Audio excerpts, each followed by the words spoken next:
First station for today for the candidates is related to what I have sent earlier as well. This is unfortunately a dilemma in Pakistan that हमें medium of instruction in the exam is English. So you have to communicate to the examiners in English, but you have to talk in the language of the patient, which could be Sindhi, Balochi, Pashto, or Punjabi, or Urdu. Well, most likely Urdu, but you never know. So this is unfortunately a complicated situation. But anyways, because uh, this is how it is, so Pakistani psychiatrists, I believe, they are well oriented and well placed because they can talk bilingually and communicate bilingually, so they perform better. So when you are talking to an examiner, you have to communicate in English. When you are talking to the patient, you have to communicate in the patient's language. ये थोड़ा सा sometimes obviously tricky होता है कि आपको कुछ अल्फाज इधर से उधर और उधर से इधर हो जाते हैं, लेकिन घबराने की जरूरत नहीं है. You have to perform with your best possible capabilities. और ये जो छोटे मोटे इस किस्म के इश्यूज अगर आ भी जाएं तो इसमें इतना मसला नहीं होता. So which can be handled. Okay Saira, are you ready? जी sir. Okay, so the station is, now listen to it carefully. I will try to talk again about it, right? A second year psychiatry resident approaches you to help him with journal club. She has selected an article comparing a new drug, Impacto versus venlafaxine, in the study of major depression. The study also examined a depression rating scale as one of its outcomes. He has several questions about the study and its methodology. Got it? Okay. जी. Okay. Shall we start? Yes, sir. Okay, good. So the first station. Hello, doctor साहब, अस्सलाम वालेकुम. बहुत बहुत शुक्रिया कि आपने रजामंदी कर दी कि मुझे कुछ आप समझा देंगी जनरल क्लब से रिलेटेड. तो मुझे ना बहुत सारे आपसे सवालात पूछने हैं, लेकिन मैं कुछ सवालात जो मुझे लगता है कि इम्पोर्टेंट है वो मैं पहले पूछूंगा, और जो लगता है कि इम्पोर्टेंट नहीं है वो मैं बाद में पूछूंगा. सो पहले तो मुझे ये बताएं कि अगर मैं समझना चाहूं कि जो कितनी किस्म की स्टडीज, रिसर्च स्टडीज अवेलेबल हैं जो हम करते हैं साइकियाट्री में, तो कितनी किस्म की स्टडीज हैं, उसके बारे में कुछ बताएंगी आप? जी. सब बेसिकली दो तरह की रिसर्च स्टडीज होती हैं, observational and experimental. In observational studies को हम एनालिटिकल स्टडीज भी बोलते हैं, और उसमें आगे से फिर ऑब्जर्वेशनल की कुछ टाइप्स हैं और कुछ एक्सपेरिमेंटल के टाइप्स हैं. ऑब्जर्वेशनल में केस रिपोर्ट स्टडीज आ जाती हैं, क्रॉस सेक्शनल स्टडी है, case control, cohort study, systematic review and Meta analysis. And in experimental studies we have controlled trials, जो कि randomized control trials भी हो सकते हैं और non randomized control trials भी हो सकते हैं. So in हर स्टडी के डिफरेंट कैरेक्टरिस्टिक्स हैं जिसमें हम don't scratch where it doesn't itch. बस जो मेजर आंसर था आपने दे दिया, बस आगे नहीं बोलना, ठीक है? जितना एक्सटेंड करोगे फंसोगे. सो जो सवाल था उसका आपने जवाब दे दिया, रुक जाएं. परफेक्ट. अगला question. What are some of the components of good intervention trial? A good intervention trial, important components. क्या बोलेंगे?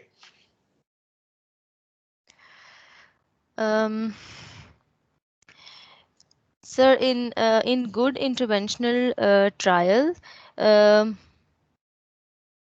first of all, it should be there should be randomization of the sampling. to Good. remove the selection bias. Mhm. Secondly, informed consent should be taken from the patient uh, because we are using a new drug or a new intervention with the patient. So patient should be informed well about the research. और Uh,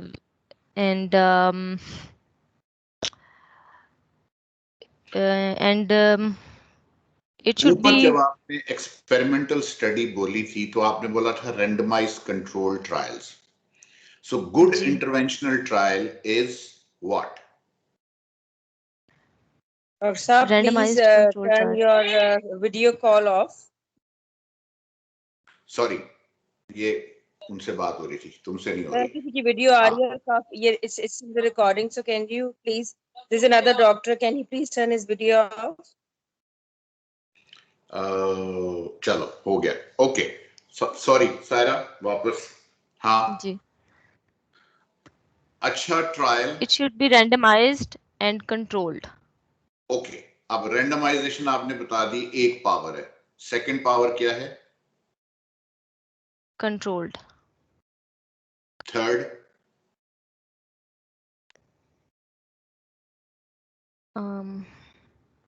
अब इसके चार components हैं. एक, जो अच्छी powered study है उसको, जो सबसे अच्छी पावर्ड स्टडी है उसको हम बोलते हैं double blind placebo controlled randomized trial. अब इसमें क्या क्या आ गया? Double blind placebo controlled randomized trial. ठीक है, ये अब इसमें तीन फैक्टर तो इस नाम से ही क्लियर हो गए. एक रैंडमाइजेशन जो आपने बोली, दूसरी डबल ब्लाइंड के ना इंटरवेंशनिस्ट को पता है कि क्या हो रहा है, ना पेशेंट को पता है कि क्या हो रहा है, ये डबल रैंडमाइजेशन है.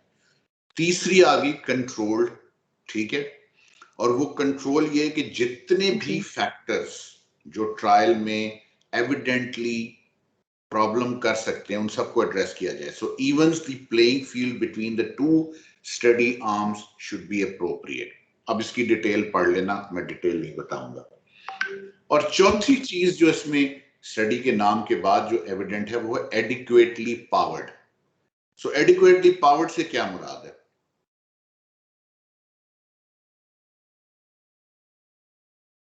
क्यों सारा? अगर कोई स्टडी एडिक्वेटली पावर्ड होगी तो उससे क्या मुराद है? सर उसकी जो रिक्वायरमेंट्स हैं, आई थिंक उसका जो फाइनेंशियल उस पे जो एक्सपेंस होगा उससे रिलेटेड वो हमारे पास मौजूद होना चाहिए पहले से. नहीं, एडिक्वेटली पावर्ड से मुराद ये है कि जो आउटकम है ना, जो डिफरेंस है बिटवीन द ट्रीटमेंट ग्रुप्स, उसको क्लियरली डिटेक्ट हो जाना चाहिए. Okay. So when you say adequately powered, which stays ensures that the differences between treatment groups will be detected. So जो Impacto है और venlafaxine है, उसमें जो differences आएंगे ट्रीटमेंट के, वो आराम से पिक हो जाएंगे कि ये differences हैं दोनों में. That is adequately powered. So double blind, placebo controlled, randomized trials, adequately powered. ये चार इंटरवेंशनल ट्रायल की क्वालिटीज हैं, important components. Randomization, double blind, placebo controlled, adequately powered. Placebo controlled या controlled, well, it can be not placebo but other controlled as well, but controlled. ठीक है, that is there are four important components of interventional trial. ठीक है. ठीक है, अच्छा. अब मैं इसी से आगे सवाल पूछ रहा हूं जिसके आपने जवाब देने. एक, are group similar at baseline?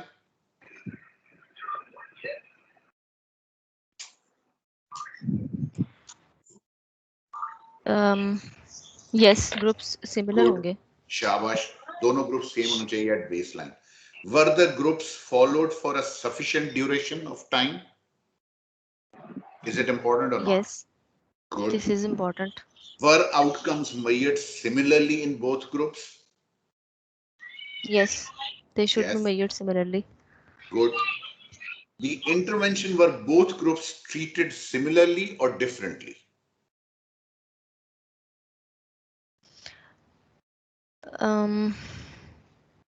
दोनों ग्रुप के साथ जो है ना मतवाजे सलूक होगा या फर्क होगा?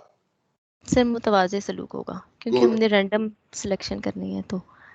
गुड, शाबाश। और आखिरी, स्टैटिस्टिकली सिग्निफिकेंट रिजल्ट्स होने चाहिए कि नहीं? होने चाहिए।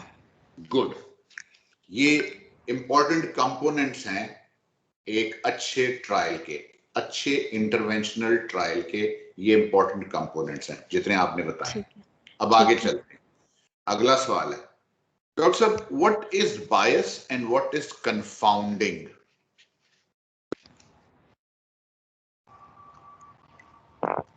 मुश्किल में फंसा दिया। Sir, confounding variable is basically association between the exposure and the outcome. Good good, शाबाश। हाँ, वो परफेक्ट। confounding variable होगा। और मिसाल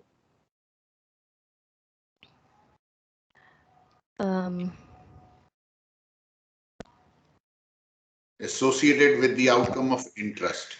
So जहां मेरा दिल होगा वो हो जाएगा जी। या कुछ डिफरेंट बात हो रही है?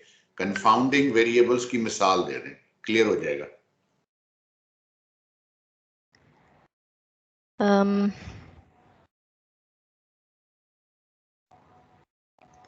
डेफिनेशन ठीक बताइए, मिसाल ठीक दे दो, चीजें क्लियर हो जाएंगी।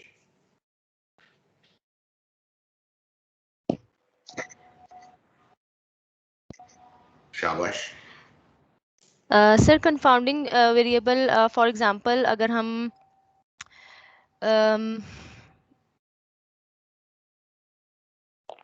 इसमें फैक्टर देख रहे हैं कि लैक ऑफ एक्सरसाइज है, हाँ, तो that can lead to weight gain. अच्छा, ओके, ठीक हो गया। ठीक हो गया। और बायस क्या है? Sir biased is basically error जो होता है उसमें। हाँ, एरर जो मेथोडोलॉजी में डाल गया, जी। वो कितने किस्म का होता है बायस? किसी भी स्टडी में बायस कितने किस्म का होता है?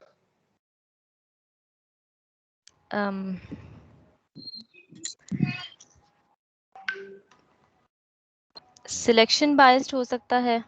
और एंड दूसरा?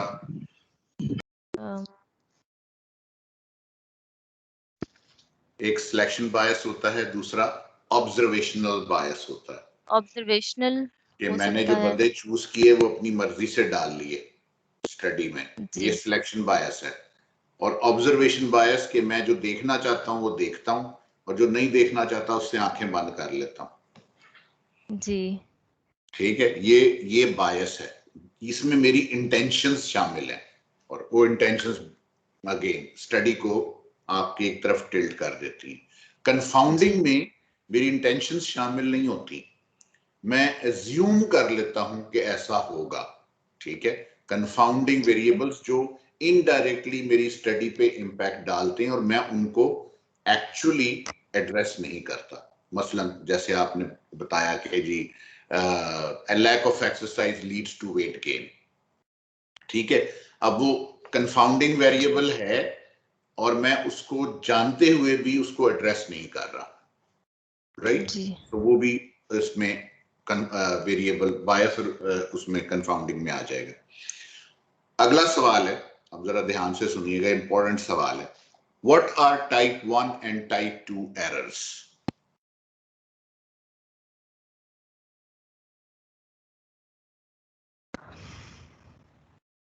ये तो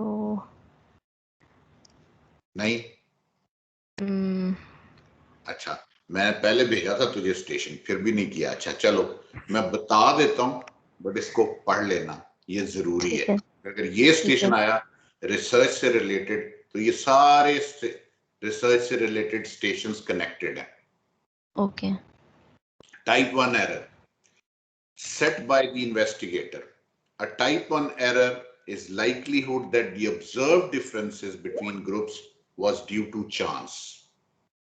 A type 1 error results in false claim, that is, find a difference when none exist or reject the null. When null is ठीक है. true. This is generally expressed as p-value greater than 0.05. So type 1 error ये कि जो false claim है actually नहीं है, लेकिन मैं assume कर रहा हूं कि ऐसा हो जाए. Type 2 error ji. accepting the null hypothesis when it is false. मुझे पता है कि null hypothesis गलत है, लेकिन फिर भी मैं उसको accept कर लेता हूं. ये type 2 error है. इसको हम बोलते हैं missed opportunity. Missed opportunity. ठीक है. ठीक है. और ठीक. इसकी पावर जो है ना वो टिपिकली बाय चांस इज 0.20. 0.20. 0.20 इसकी पावर ये आती है टाइप ठीक है. 2 एरर की. ठीक है. सो स्टैटिस्टिकली आपको पता चल जाता है जब आप उसको टोटल असेसमेंट में डालते हैं कि ये टाइप 1 एरर है या टाइप 2 एरर है. ठीक है. और जो अंडरस्टैंड करने वाला उसको भी समझ आ जाती है. इसको पढ़ लेना, इसको देख लेना, क्योंकि ये सारे कनेक्टेड हैं. अगला सवाल, सिंपल सवाल, what is reliability? Sir reliability is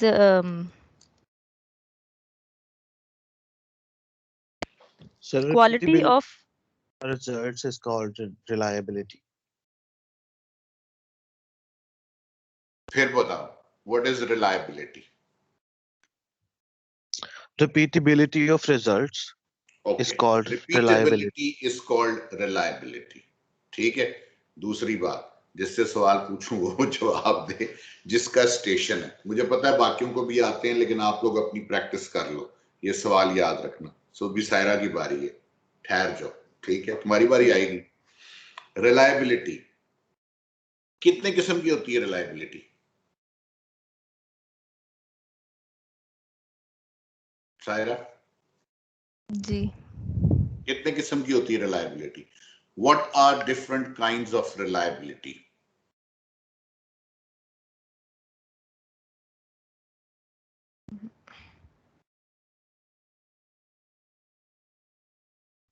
test retest reliability, inter-rater reliability, alternate forms reliability, split half reliability. और सारों की डेफिनेशन भी इंपॉर्टेंट है. ठीक है. ये स्टेशन मैंने जान के चूज किया था क्योंकि मुझे पता था कि ये कमजोर एरिया है एफसीपीएस के ट्रेनिंग्स का. सो इस पे फोकस करना है. अभी दिन है. What is validity?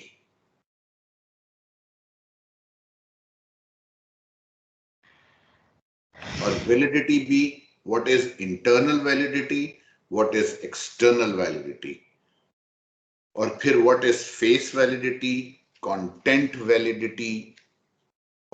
ठीक है. और construct validity और criterion validity, इन सब की डेफिनेशन चाहिए. ठीक है सायरा. और ये याद करके आना है, मैं पूछूंगा दोबारा. अब मैं जो सवाल पूछ रहा हूं वो पिछले कुछ दिनों में एफसीपीएस के एग्जाम में आया और लोगों ने उसको देखा. ओह सॉरी, किधर गया? यहाँ पे ये let's see if it comes. Okay, इसको मैं टिल्ट करूं और इसको मैं फुल स्क्रीन पे ले आऊं. Okay, can you see this? जी सर. ये मैंने भेजा था ना? हाँ जी. पढ़ा? कोशिश की थी. में आया था पिछले मेरा ख्याल है 2 साल पहले. जी. ओके. सवाल ये कि what is this? Sir this is a forest plot. Good. What is a forest plot? Sir, forest plot is a graphical representation of results, meta-analysis of results of multiple randomized controlled trial studies. Okay. In this diagram, what is 1?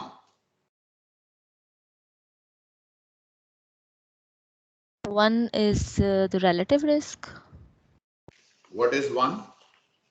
Relative risk. Relative risk. ना 1 क्या है? ठहर जाओ, फिर देखो 1 कहाँ लिखा हो?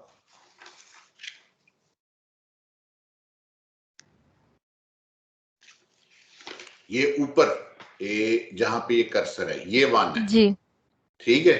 ये क्या जी. है? What is this?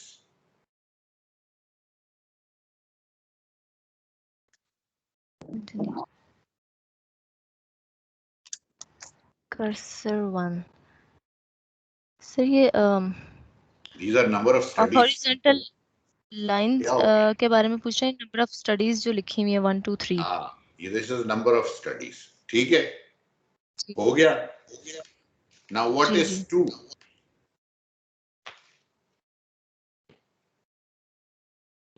What is this? ये रेफरेंस है, ये कंपैरेटर है, ये 2 क्या कहता है? Mummy. What is 2? Reference drug versus comparator.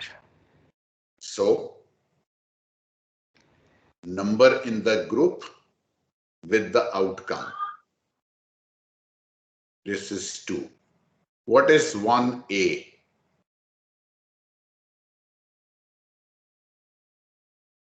ये क्या है? 1A. सब टोटल ये confidence interval. Confidence interval. 1B. ये total confidence interval of 9 studies जो ऊपर जितनी भी मेंशन्ड है. Okay. What is 3A?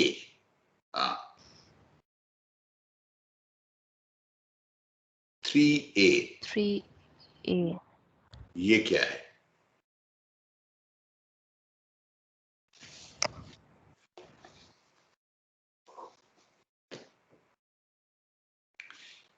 ये 3A में ये जो डायमंड है ये क्या है? सर ये weighted average of all the studies. Okay, this is good. ये ओवरऑल इफेक्ट है जी, ठीक है। ये और 3B ये ओवरऑल इफेक्ट है, ये फिगर्स दे रहे हैं, ये ओवरऑल इफेक्ट है ठीक है। 4 क्या है? जी, परसेंटेज वेट, ये लिखा हुआ है ऊपर, वेट उसकी परसेंटेज कितनी वर्थ है उन सारी स्टडीज में, ये उसका इम्पैक्ट है। और 3C जो है जी, ये डिमार्केट कर रहा है कि जितना ये डायमंड बड़ा होता है उतना उस स्टडी का इम्पैक्ट भी ज्यादा होता है, जितना ये डायमंड छोटा होता है उतना स्टडी का इम्पैक्ट छोटा होता है। सो जो 3C है उसमें डायमंड बड़ा हो गया, जबकि जो उसके ऊपर वाला डायमंड आप देखें वो छोटा हो गया। सो जो डायमंड बड़ा है उसके स्टडी का इम्पैक्ट भी बड़ा है। प्लस डायमंड जो है उसके जो मेन ये जो टॉप नॉचेस हैं ऊपर और नीचे वाली, जी, ये जितना मिड के करीब होंगी उतना उसका इम्पैक्ट ज्यादा होगा ठीक है। जितना ये मिड से दूर होंगी उतना वो नेगेटिव या पॉजिटिव साइड पे जाएगा। अब आप ये देखें कि जो मिड पॉइंट है वो 1 है जी, ये डायमंड 0.1 पे है और ये सारे डायमंड ही 0.1 पे आ रहे हैं ठीक है। सो जितना ये मिड से दूर होंगे उतना इम्पैक्ट कम होगा, जितना मिड के करीब होंगे उतना इम्पैक्ट ज्यादा होगा। सही है, समझ आ गई? सो डायमंड शो कर रहा है उस स्टडी की वेटेज, कितना वेट कर रही है और उसी के हिसाब से उसको आपने अंडरस्टैंड करना है। ये फॉरेस्ट प्लॉट है, ये मेटा एनालिसिस में इस्तेमाल होता है और उसकी ग्राफिकल रिप्रेजेंटेशन है। इसमें मुख्तलिफ स्टडीज को कोट किया गया है, उन स्टडीज में कॉन्फिडेंस इंटरवल कितना है उसको कोट किया गया है।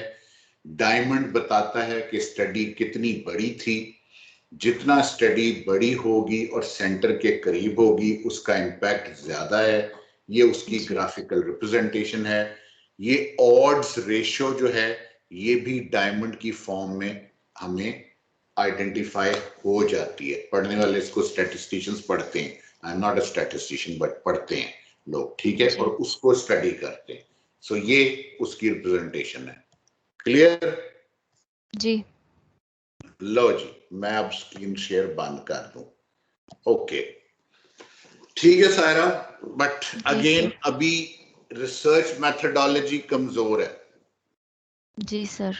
इसको पढ़ना है, एक स्टेशन इससे रिलेटेड है, एक स्टेशन, और अनफॉर्चुनेटली उस स्टेशन पे आमतौर पे साइकियाट्रिस्ट के नंबर कम आते हैं। सो ये ध्यान रखना कि वो एक स्टेशन नहीं है, वो आपका पास और फेल में टिल्ट है, ठीक है।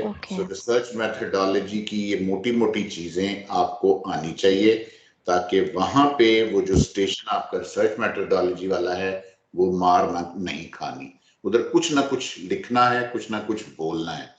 अगर वो इंटरैक्टिव स्टेशन है तो इसी तरह सवाल पूछेगा एग्जामिनर आपसे और आपको उसी तरह जवाब देने, ठीक है, क्योंकि उसमें और कोई ऑप्शन नहीं है। लेकिन ये आएगा, रिसर्च मेथोडोलॉजी आपकी ऑस्की में कवर अप वो करते हैं एक स्टेशन पे। So make sure that you know that, ठीक है जी? हो गया जी सर। लो जी, अब डॉक्टर यूसुफ आ जाओ मैदान में।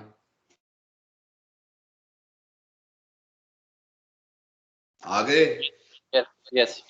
ओके, दूसरा स्टेशन जो मैंने भेजा था आपको उसमें है, you are a psychiatrist doing an outreach visit to a rural family medicine health team, ठीक है, आपको पिंड में भेज दिया गया और वहां पे आप सुपरवाइज कर रहे हैं।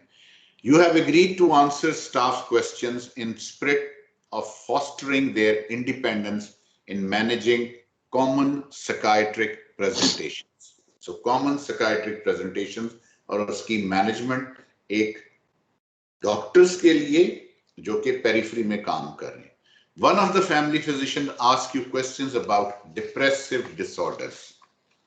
So आपने डिप्रेशन से रिलेटेड फैमिली फिजिशियन के सवालों के जवाब देने हैं। तैयार हैं? जी सर, मैं तैयार हूँ सर। मेरा नाम डॉक्टर दौलत है, ये स्टेशन में करना चाहता हूँ सर। ओके ओके, तो यूसुफ किधर गए? वो भी सर साथ बैठे। हाँ, I am here sir. Good, तो फिर डॉक्टर दौलत करेंगे कि यूसुफ करेंगे? जी मैं करूंगा सर, डॉक्टर दौलत करेगा। हाफ हाफ करना है कि पूरा आपने करना है? पूरा पूरा सर मैं करूंगा ये station. Okay okay, good. Doctor दौलत, अब now listen to the questions and respond. What differential diagnosis should we consider for patients presenting with what appears to be a major depressive episode?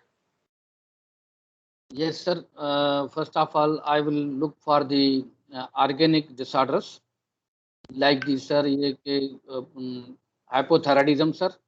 And then I shall also look for endocrine disorders like the Cushing syndrome and sir Addison disease, and I shall also ask in the history about the various uses of medication like the steroids in the patients who are suffering from such a big disorder.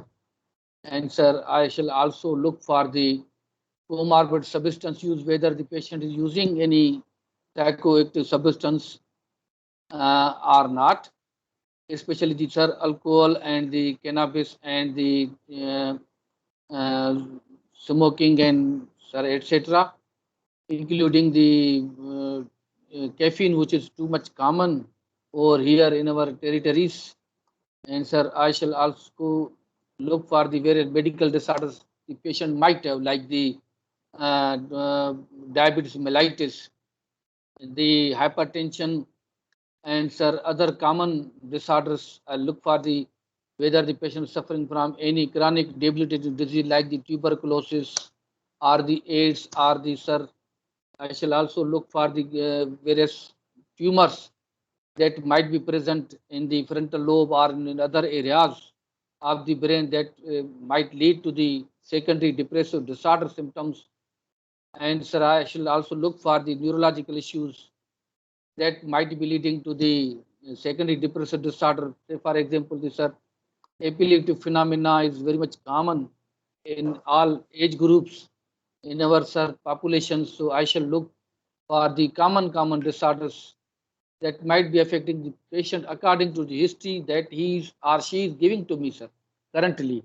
Then I shall go for the assessment of the psychiatric disorders regarding as this patient is suffering from the major depressive disorder. So I shall take history from the patient regarding his mood, whether currently if he is present with the symptoms, clinic phases of depressive disorder, then definitely I shall, sir, ask about the past history of mania, and especially during the depressive disorder, I will not forget the patient symptomatology regarding the biological symptoms and ask for the suicidal intent or plans if these are present in this patient. And sir, I shall ask about the homicidal ideas because some depressive patients might lead to the extended suicide with their family members. Stick to the differentials. Yes, sir. And sir, other differentials, sir, depend on the history of the patient, whether the patient is giving history of heart problem, cardiovascular disorders, any So disease. you were covering psychiatric disorders. You mentioned Yes, bipolar. You mentioned again yes, bipolar related disorders, and what else? And sir, I shall also search for the um, phenomena of psychosis, whether it is present or not. If it is present, again, psychosis, what else? And sir, I shall also look for the anxiety disorders that may lead to the secondary depression and dissociative disorders that also lead to the development of secondary depressive disorder. Say, for example, this conversion disorder and the dissociative disorders like the dissociative fugue, dissociative amnesia. And sir, I shall also take for the personality disorders. अच्छा, sorry, you are doing very well. सारे बताए हैं, वापस लेके जाऊंगा. Neurological disorders में mention, give me 2-3 specific neurological disorders that are considered to be one of the differential diagnoses in bipolar, in major depressive disorders. Sir, that is sir multiple sclerosis है उसमें sir. एक multiple sclerosis भी आ जाता है that most commonly leads to the development what of else?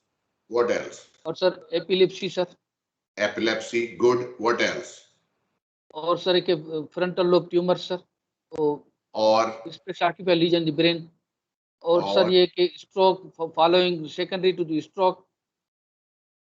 Okay, और दो common बताएं जो साइकियाट्री में भी हम देखते हैं. दो कॉमन. सारे ठीक बताए हैं, बहुत अच्छे हैं, परफेक्ट है. अब इसको मजीद परफेक्ट कुशिंग सिंड्रोम है सर, कुशिंग सिंड्रोम है सर, वो भी सेकेंडरी न्यूरोलॉजिकल दो common. Sorry sir, neurological sir इसमें ये कि डॉक्टर साहब डिमेंशिया नहीं बोला. Dementia sir, sorry sir, dementia है सर. एक और कॉमन बोलो, कॉमन जो हमारे पास आता है. Delirium sir. डिलीरियम नहीं, parkinsonism. Sorry sir, parkinsonism sir. देखो ईपीएस के साथ मरीज आता है ना. जी जी सर. और पार्किंसनिज्म और ईपीएस में डिफरेंशिएट हमें करना होता है. और मूड डिसऑर्डर को भी समटाइम्स ऐसे होता है. एक पेशेंट आप मेरे पास आया, मैंने उसको एंटीसाइकोटिक दे दी, उसको पार्किंसनिज्म सिम्टम्स आ गए, आपके पास गया, उसको डिप्रेसिव सिम्टम्स आपको लगेंगे, आप डिफरेंशियल में पार्किंसनिज्म रखेंगे. जी सर. सो डिमेंशिया, पार्किंसनिज्म कॉमन है, कॉमन बोलने. बाकी पूरी लिस्ट ठीक थी, सिर्फ ये दो मिस किए हैं. मतलब मैं नंबर देने को आपको 9 दे दूंगा 10 में से. जी सर. लेकिन अब जल रहे हो तो परफेक्ट जाना है. ठीक है जी सर. शाबाश. आगे चलूं? जी sir. Very good, very good, शाबाश. नाउ क्वेश्चन इज, स्टेशन है, If an antidepressant is working in a patient with major depressive episode, how long should the medication trial last? Sir, usually if the patient is developing the major depressive disorder for the first time, then sir we advise medications for 6 months to 1 year. या ये कि 9 months से लेकर 1 year तक वो medication advice करते हैं. और sir if the patient is developing the major depressive episode for the second time, then we advise medication for 2 years. And if the patient developing the major depressive disorder for the third time, then we advise the medication for 5 years. And sir, onward the medications can be extended if the patient is developing the major depressive for the fourth time and so on, sir. अब मैं GP हूँ, doctor साहब. I'm clear about it that you have mentioned that first episode 9 months to a year, 2 episodes up to 2 years, more than 2 episodes up to 5 years. Is there any role of other things like if he develops some chronic illness in between, or presence of comorbid condition like diabetes and hypertension? Does this span of time changes with that? Yes, sir. ये FCPS का सवाल है. Yes, sir. If the patient has comorbid diabetes mellitus and the hypertension, so usually in such patients, the psychoeducation given to the patient and the family psychoeducation also given to the family members, and then they are informed about the nature of illness and the various triggers or risk factors. So, sir, इसमें के the patient is following or properly following the prescription and acts on the psychosocial interventions, then he can be cured in between without medication. But if the stressors are not solved, or if the issues are there regarding psychosocial intervention, then the condition is long lasting, because these are the major medical illnesses that are continued until the patient's life, sir. So in such patients, we continue medications for a long time, although it will be called as maintenance treatment. So your answer is, apparently what I have understood is, first episode 9 months to 1 year, 2 episodes up to 2 years, more than 2 episodes then up to 5 years. But if there is a chronic comorbid condition like diabetes and hypertension, the antidepressants can be continued for life, right? Yes, yes, sir. Okay, good. Shabash. Now the conditions which can take the medications for a longer period of time are: 1, frequent recurrent episodes; 2, severity of the illness.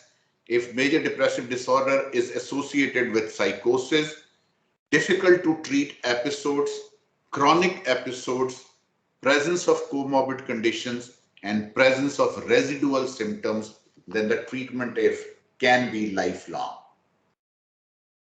Yes, sir. Right? और इसका evidence है American Journal of Psychiatry 2018 treatment guidelines for major depressive disorders, और Canadian reference है CanMet treatment of major depressive disorder 2016 table number 10 page 550.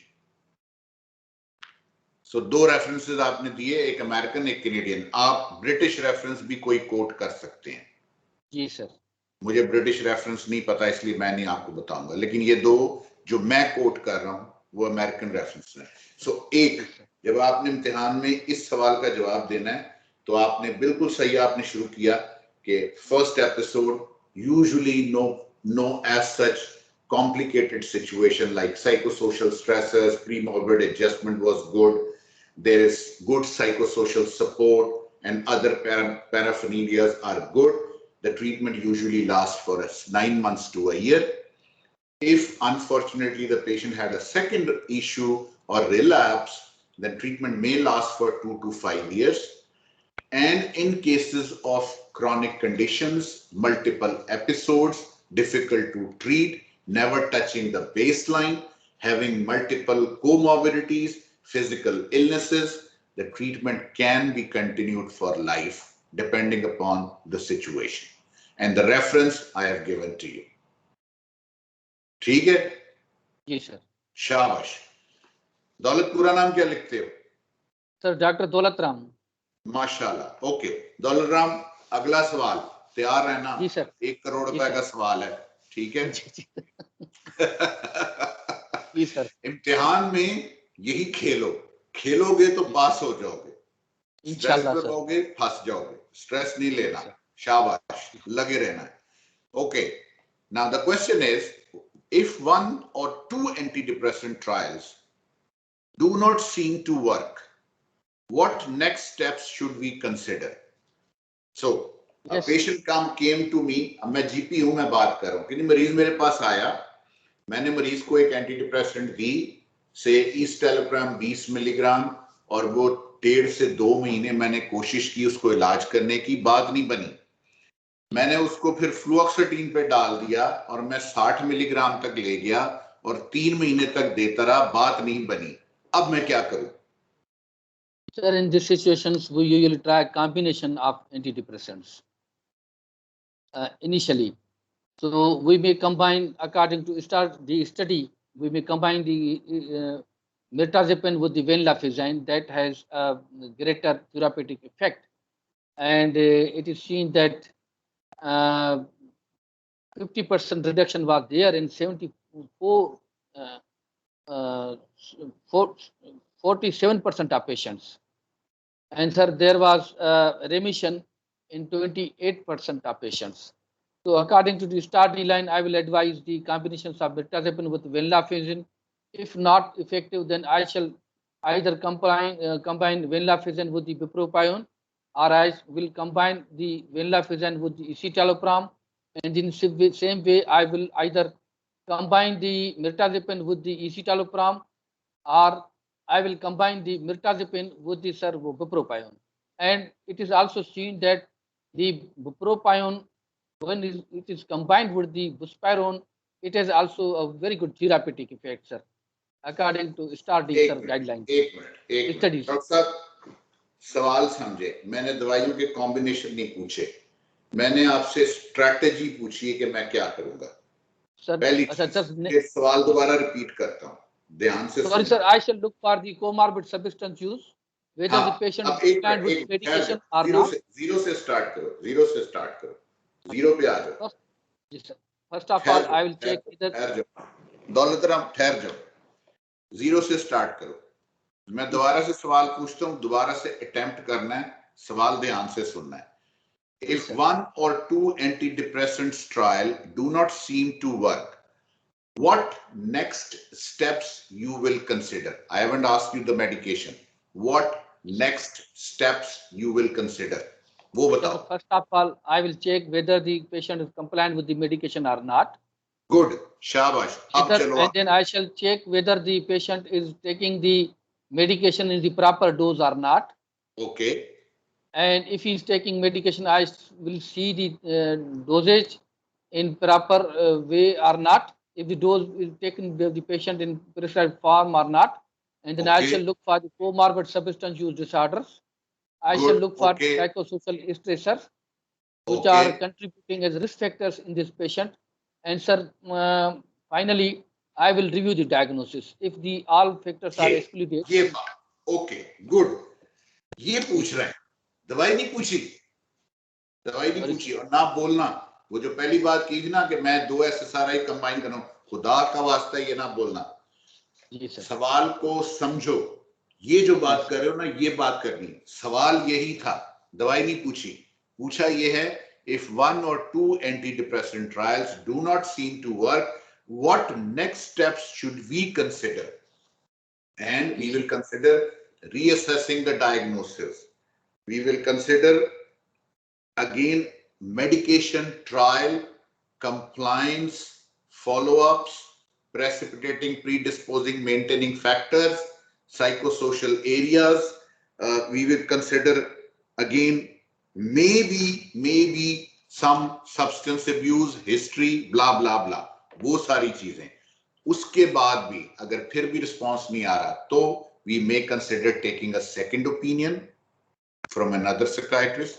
We may consider ECT. We may consider neurostimulation.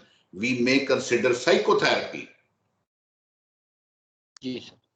दवाई नहीं, दवाई की बात नहीं करनी, ये सारे स्टेप्स की बात करनी। और सर इसमें कि हम एंटीसाइकोटिक भी कंसीडर करते हैं रेजिस्टेंट केसेस में सर। दौलत राम, सवाल समझ के जवाब देना है, एकदम नहीं बोलना, ठीक है? पहले सुनना सवाल, फिर बोलना है। अगला सवाल पूछ रहा हूँ, अगेन सुन के ध्यान से बोलना। आता सब कुछ है, लेकिन बोलना ध्यान से। You mentioned adding medications. Can you give me example of first line and second line medication for this purpose? Augmentation strategies, first line and second line drugs in this situation. Yes, sir. First line, sir. We will, in first line, we are going to combine the antidepressant with each other. For example, we are combining SSRI with the venlafaxine, or we are combining first SSRI. line में ये नहीं है। First line में augmentation strategy क्या है? जिन दवाइयों पे evidence available है। सर फर्स्ट लाइन में तो सर ये कि फिर अगर patient first line anti depressant augmentation, Saira कौन सी दवाई? टीसीए देते हैं सर, मोनोमाइनॉक्सिड हाँ सायरा बताओ सर। SSRI plus मिटाज़ोपीन। और फर्स्ट लाइन में एविडेंस किसका है? अयूब, फर्स्ट लाइन में एविडेंस किसका है? Anti depressant augmentation, first line bupropion, mirtazapine. अब मैं सरप्राइजिंग बात बताऊं, अमेरिकन और ब्रिटिश लिटरेचर दो डिफरेंट बातें करता है। जो आप बात कर रहे हैं वो ब्रिटिश लिटरेचर बात करता है। अमेरिकन लिटरेचर क्या कहता है? अमेरिकन लिटरेचर कहता है कि first line augmentation is with low dose of aripiprazole, low dose of quetiapine and low dose of risperidone. ये अमेरिकन लिटरेचर कहता है। सो यहां पे और ब्रिटिश लिटरेचर में चेंज आ गई। आपको रेफरेंस कोट करना है कि आप ब्रिटिश लिटरेचर कोट कर रहे हैं या अमेरिकन लिटरेचर कोट कर रहे हैं, और उस पे आपने फर्स्ट लाइन बताना। सेकंड लाइन पे अमेरिकन लिटरेचर जो कहता है वो कहता है olanzapine, brexpiprazole, lithium, bupropion, mirtazapine, modafinil and thyroxine. ये सेकंड लाइन है जो अमेरिकन लिटरेचर कहता है। थर्ड लाइन में stimulants, other antidepressants and ziprasidone, और इसका रेफरेंस है again major depressive disorder prescribing guidelines 2016 page 553।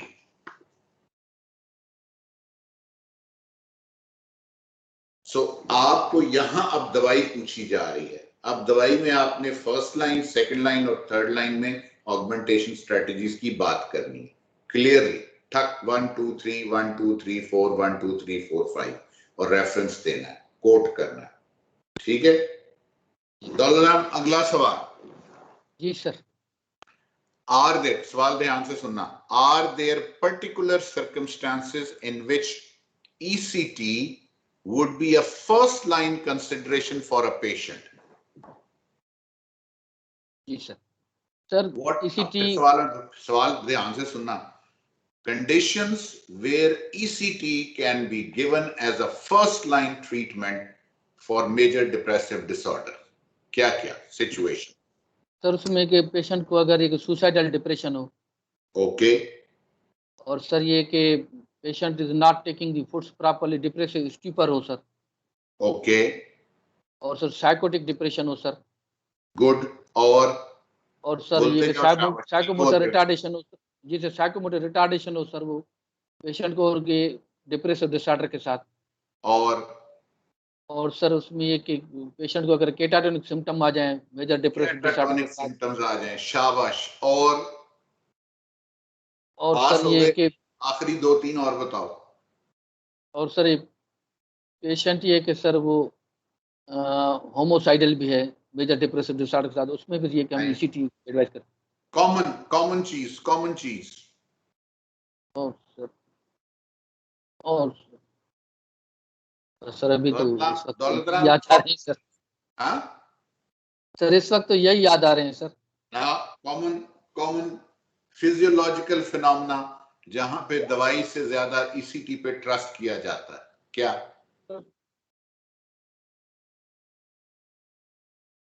तो यार प्रेगनेंसी भाई। जी sir, sorry sir, pregnancy, yes sir, जी सर, मैंने ध्यान से रिलैक्स होके common phenomena pregnancy, pregnant women है, 7th 8th 9th month pregnancy है, मेजर डिप्रेसिव एपिसोड है, सीवियर डिप्रेशन है, दवाई आप हाई डोज में दे नहीं सकते, जल्दी चाहिए, पोस्टपार्टम साइकोसिस है, पोस्टपार्टम डिप्रेशन है, आपको जल्दी ट्रीटमेंट चाहिए, इन्फेंटिसाइड का खतरा है, ECT फर्स्ट लाइन। जी जी सर, बिल्कुल सही कहा। ठीक है, बाकी सारे ठीक बताए हैं, लेकिन ये दो मिस किए। जी सर, आगे चलो। Can you remind me if there is any contraindication to ECT, or if certain patients are high risk of complications owing to ECT? So what are the higher risks for ECT and contraindications of ECT? दोनों reference के साथ बताओ sir. High risk तो sir किसी को ये कि acute myocardial infarction हुआ हो सर। कोई कॉन्ट्राइंडिकेशन है ECT की? सर एब्सोल्यूट कंट्राडिकेशन तो नहीं है, लेकिन ये कि it is said that ECT, तो ये आपने जुमला बोलना है, there is no absolute contraindication to ECT. The relative contraindications to ECT are number 1, acute myocardial infarction. What else? Acute myocardial infarction, sir, or too much extreme old age, or the too much the earlier age, especially in the children's of 12 to 15 years of age, sir. और फिर ये कि sir उसमें ये कि नहीं, इसमें डॉलराम चार चीजें। एक, 1 raised intracranial pressure, जी sir, 2 space occupying lesion, 3 recent MI, 4 CVA, 5 intolerance to general anesthesia. बस ये कॉन्ट्राइंडिकेशंस हैं और रिलेटिव कॉन्ट्राइंडिकेशंस है। There is no absolute contraindication to ECT। हम अब डरते हैं ना ECT लगाते हुए, वेस्ट में अब ECT का ट्रेंड तेज हो गया, यहाँ पे ECT बहुत दी जाती है, वीकली बेसिस पे भी दी जाती है, मेंटेनेंस ECT भी दी जाती है। सो थोड़ा सा उस सेंस में चलना है। वो हमारे यहाँ जो ECT का इंप्रेशन खराब हुआ, पहले तो हर मरीज को ही लगा देते थे, अब किसी को भी नहीं लगाते। दोनों चीजें गलत हैं। ठीक है, आगे चलें जी। जी सर, आखिरी सवाल लो जी। वैसे ECT से और भी ज्यादा रिलेटेड सवाल थे, लेकिन मैं वो छोड़ रहा हूं। आखिरी सवाल, इंपॉर्टेंट सवाल। Can you give me some examples of depression rating scales? जी सर, सर उसमें ये कि Hamilton rating scale for depression है सर, और सर बेक डिप्रेशन इन्वेंट्री है सर दूसरा, और सर ये कि एक करते हैं जीरियाट्रिक पॉपुलेशन में करते हैं depression rating scale for, sir एक है, और सर वो हाँ शाबाश, और पेशेंट हेल्थ क्वेश्चनर है सर, पेशेंट हेल्थ क्वेश्चनर है, PHQ-9 जिसको बोलते हैं, PHQ-9 सर, बिल्कुल। और sir depression related Beck suicide intent scale है सर, वो भी डिप्रेशन डिसऑर्डर में हम देते हैं सर। ठीक। और sir Hamilton rating hospital anxiety and depression rating scale sir, hospital anxiety and depression rating scale, perfect. इसमें से एक या दो स्केल्स की डिटेल आपको पता होनी चाहिए, वो भी आपने बोलनी है। इम्तिहान की सिचुएशन में जब आप ये स्केल्स बता रहे हैं ना, जैसे बैक है तो बैक में आप बताएं कि it's a self rating questionnaire, ठीक है, जिसमें एक कट ऑफ पॉइंट है, उस कट ऑफ पॉइंट से ज्यादा स्कोर हो तो पेशेंट को डिप्रेसिव डिसऑर्डर का इंटेंसिटी और सिवियरिटी को मेजरमेंट के लिए इस्तेमाल आप कर सकते हैं। इसी तरह hospital anxiety and depression rating scales है उन सेटअप्स में जहां साइकाइट्रिक डिसऑर्डर्स कोमॉर्बिडिटी के तौर पे प्रेजेंट हो रहे हैं, तो hospital anxiety and depression rating scales को इंटेंसिटी और सिवियरिटी को मेजर करने के लिए आप यूटिलाइज कर सकते हैं। सो आपको थोड़ी थोड़ी डिस्क्रिप्शन जो है ना ये देनी है, थोड़ी थोड़ी देनी है, ठीक है? Okay, good, thank you very much, this was good. दौलत, थैंक यू सर। एक प्रॉब्लम मैं बता दूं तुम्हारा, तुम जल्दबाजी करते हो। जी सर, सही कहा आपने सर। तुम्हें आता सब कुछ है लेकिन जल्दबाजी नहीं करनी, रिलैक्स रह के बात करनी। जी सर। अब थोड़ा सा प्रैक्टिस करो इस चीज की कि जब सवाल पूछा जाए ना तो फौरन ना बोलना शुरू करना। जी हाँ सर। चंद सेकंड लेना। वो कुड़ी हैगी ना, वो जो सायरा लड़की जिससे मैं सवाल पूछ रहा हूँ, सवाल पूछता हूँ तो वो 10-15 सेकंड की खामोशी आ जाती है, ठीक है? पहले अपने आप थॉट्स को रियलाइन करो, जवाब आए या ना आए इससे फर्क नहीं पड़ता, इससे फर्क ये पड़ता है कि आपके एक्सप्रेशंस में कितना जोर है। जी सर। सो आपको आता है लेकिन आप जल्दबाजी में चीजें मिस करते हो, वो नहीं करने देना, ठीक है? जी सर। जी सर। अब मुझसे कोई सवाल पूछना है तो पूछ लो।